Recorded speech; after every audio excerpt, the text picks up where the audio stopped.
This video will contain spoilers. Tron Ares. Universally negative ratings. I watched it in cinema. Jared Leto, Evan Peters, Jeff Bridges, Cameron Monaghan, Gillian Anderson, Hassan Minhaj, Arturo Castro. I love Tron. I seen the first two almost back to back about 3 years ago now, and I just really enjoy them. I think the concept's really good. It paved the way for things like the Matrix and AC. So I will always respect it for that. And I wasn't expecting this. I thought that after the failure of Legacy, excuse me, that was the series dead in the water. Like maybe we'll get like books or something. And we got that show Uprising, which I've only seen the first episode. Um, and as great as Uprising apparently is, it's not a movie. It's not live action, you know? Um, so I wasn't expecting this, but then, then I sent all that and I thought, great. And then I heard about Evan Peters being cast in it. I thought, okay, great, I love Evan Peters. And then I heard about Jared Leto being cast, and I was like, fuck. And then I realized that I thought it was Jared Leto's the bad guy and Evan Peters is the good guy. No, it's the other way around. That's even worse. Like, it's one thing if Jared Leto's the bad guy because that way at least he's not the main character. You're not seeing him in almost every scene. No, he's the main character, so you're seeing him in almost every scene.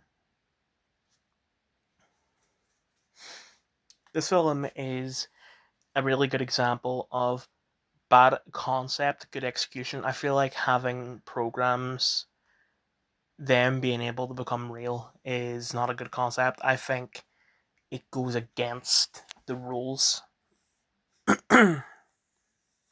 Like, I understand people going into the grid, but it does not make sense that things from the grid can go to real life. It just does not work the same. The laser shit that they're using is basically just a 3D printer. But when you view it that way, the fact that it works does not make sense because within the grid, all the weapons and stuff that they have, like the bikes, there's no technology inside it. Like, just if you were to open up a bike, you don't see an engine or anything like that. It just works. So when you bring it to real life, it really should not work. It's the equivalent of a prop. And it's the same with the programs themselves. They don't have organs. So if you were to 3D print a program, it should just collapse to the floor and die immediately. But I was willing to overlook all that for the movie. I was also overwhelmed. It's twice I've said overwhelming. Willing to overlook the fact that Jared fucking Leto was the main character. Um, this isn't. I don't. The film hasn't changed my opinion on Jared Leto. Um, but I will admit that there were some. There was this one scene that did make him look cool, which is weird to say. It's the scene where he's bringing what's her name, Eve, to the exit to get her back into the real world, and you have the other programs coming after them, and he was on a boat in the water, and then you had the people in like the equivalent of like paragliders or whatever coming after him. He turns it from a boat to a submarine, goes down, and then goes back up, like jumps up in the air, turns on the like laser or whatever it's called, and blows them up. And you got slow mo, you got like close ups, and it's really cool in my opinion. I really like it. Another thing that goes along with that is the music, which I don't know anything about Nine Inch Nails. Literally, my first exposure to Nine Inch Nails comes from the scene in Skins where Grace said that Trent Reznor can suck her cock. That was it. I didn't I knew the name Trent Reznor before because I knew him as a film composer along with Atticus Ross, and I assumed that Atticus was just a score partner, like he wasn't a member of Nine Inch Nails. No, he is, but I don't get why when it came to all the other films they scored in the past, like The Social Network and Challengers, that they go by their real names, but with this film they go by Nine Inch Nails. I would have guessed that it's something to do with the genre of the music because I'm assuming Nine Inch Nails is like a sort of pretty hardcore rock band, maybe even metal or heavy metal, maybe. Um, but the music from Tron isn't like that because it's a fucking Tron film. Like Daft Punk was the perfect choice for Legacy. Um, and the music that they did for Aries is great. Excuse me, I just don't understand why they decided to go by their band name for this one film in particular. Excuse me, particular.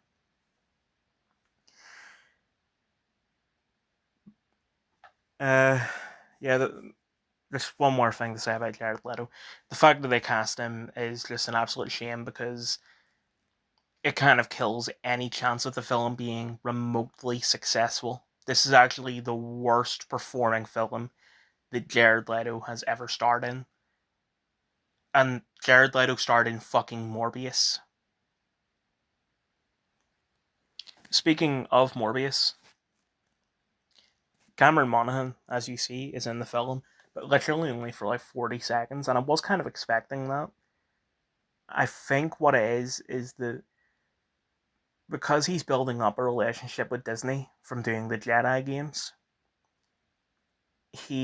I'm guessing he's a big fan of Tron, and he just said, "Look, we're friends. I know you're making a Tron film. I love Tron. Please just give me a cameo." But it was weird either way. But the reason why I was saying speaking of Morbius is because he posted a photo of him in costume with the caption "It's Troning time," and I want to know what Jared's opinion on the "It's Morbing time" meme is. Like, will Jared defend everything that he's done, or will he admit, okay, right, Morbius was a mistake? I'm just curious about that. I know that he has defended his Joker in the past, um, but it's kind of different with Joker because Joker's a character that's been done before. So the fact that you had people posting about all the Jokers and don't those people don't acknowledge him, that's one thing. But he is the only person to play Morbius in live action, so it's just not the same because Morbius is just a character. Joker is an icon. But back to Tron. Didn't mean for that to rhyme. Um, I get what they're trying to do with the whole like philosophy thing, but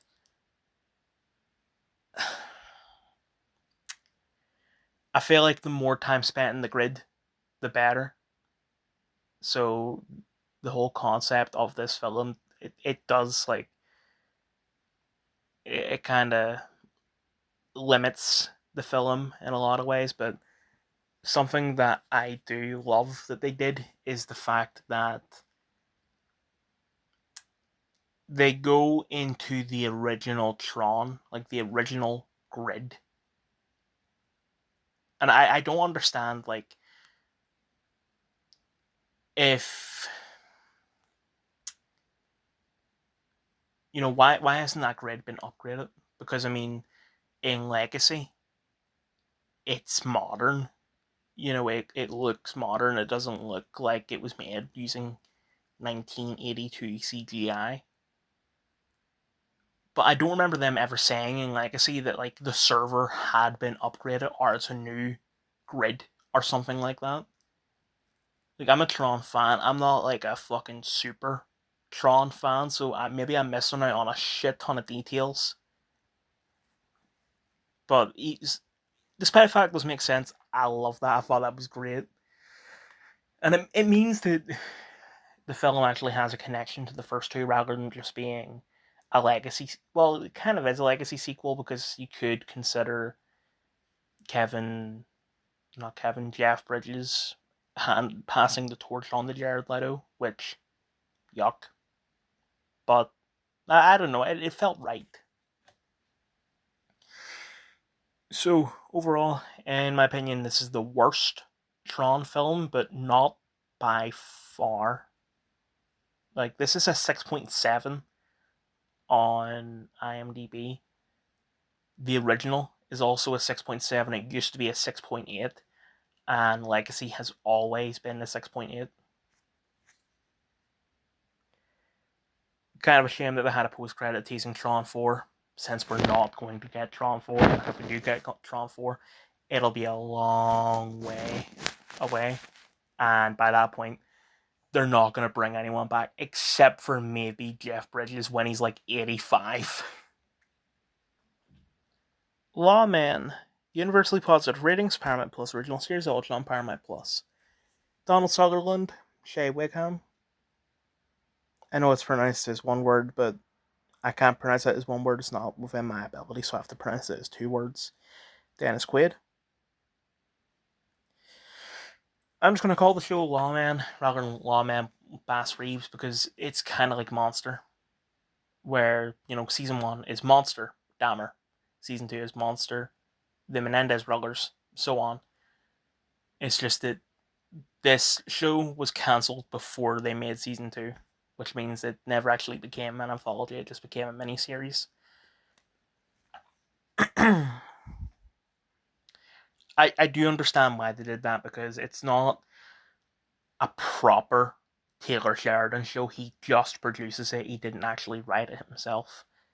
And also, the show was originally going to be a spin-off of 1883, but then they thought, let's just make it a biopic rather than tying it into this fictional show we have going on.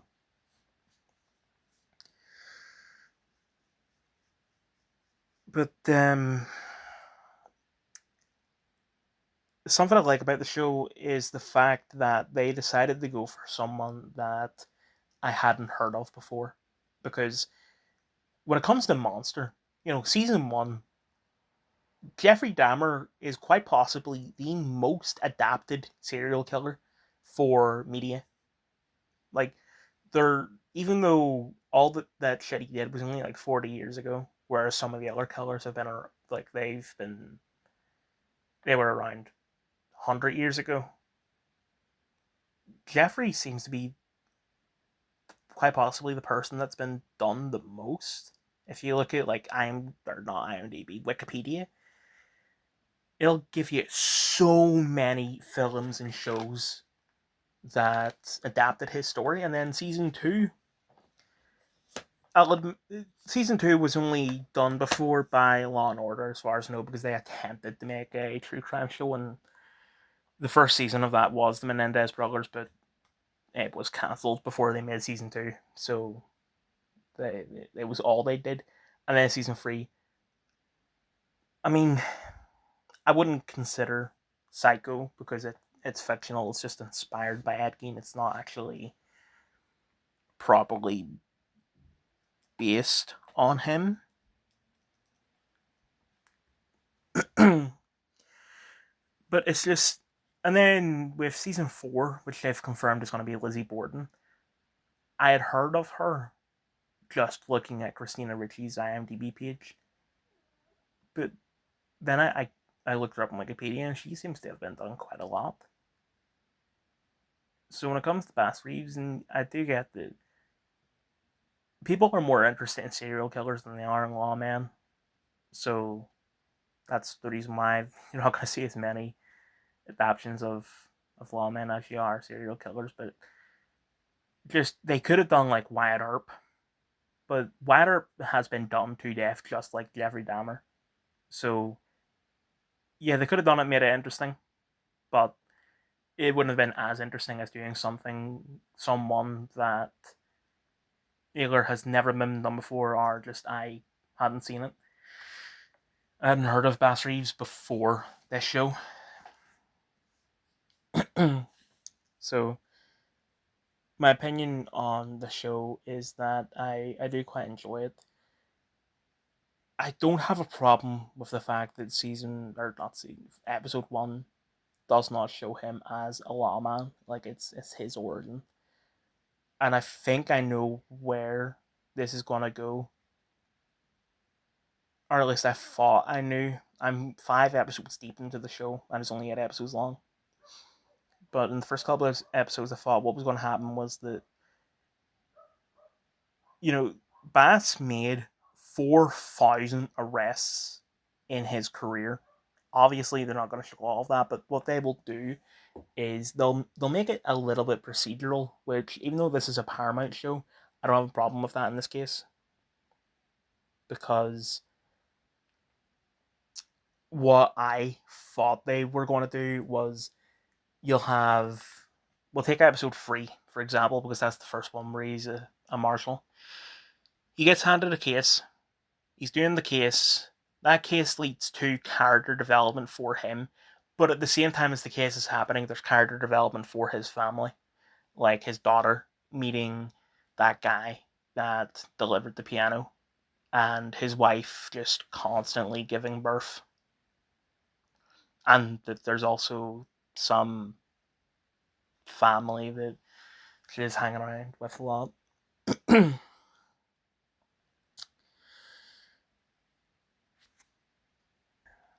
As much as I love Paramount Plus, the fact that this is a Paramount Plus show meant I had to watch it at my granny's house. And it wasn't as bad as when I watched Tony and Ziva at her house.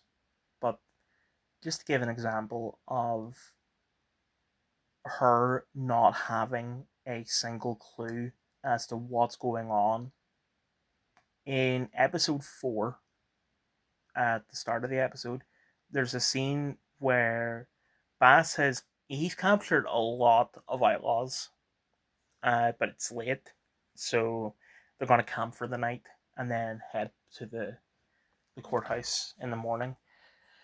But one of the prisoners just keeps on talking shit, and he was talking about how this slave master had cooked and ate 3 of his slaves,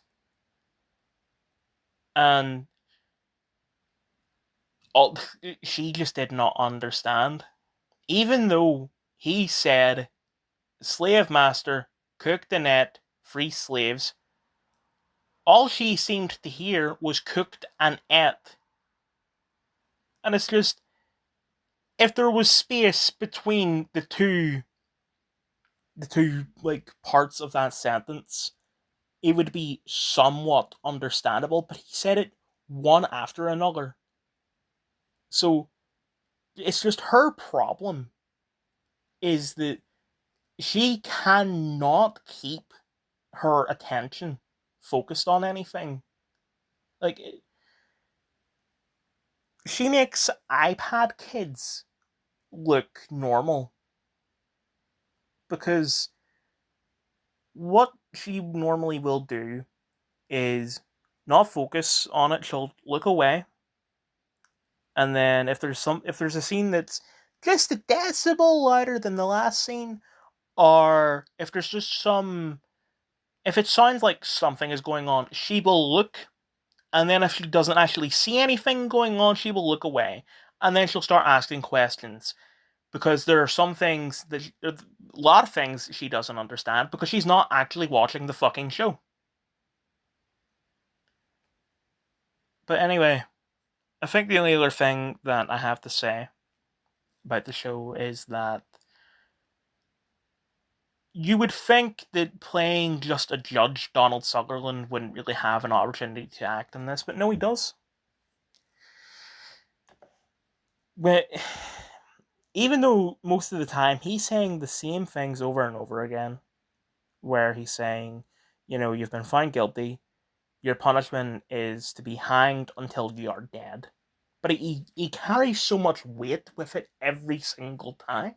It's weird. And I have one more thing to say. Even though I knew it was Shea Wickham, I just kept on thinking to myself, he kind of looks like Steve Zahn.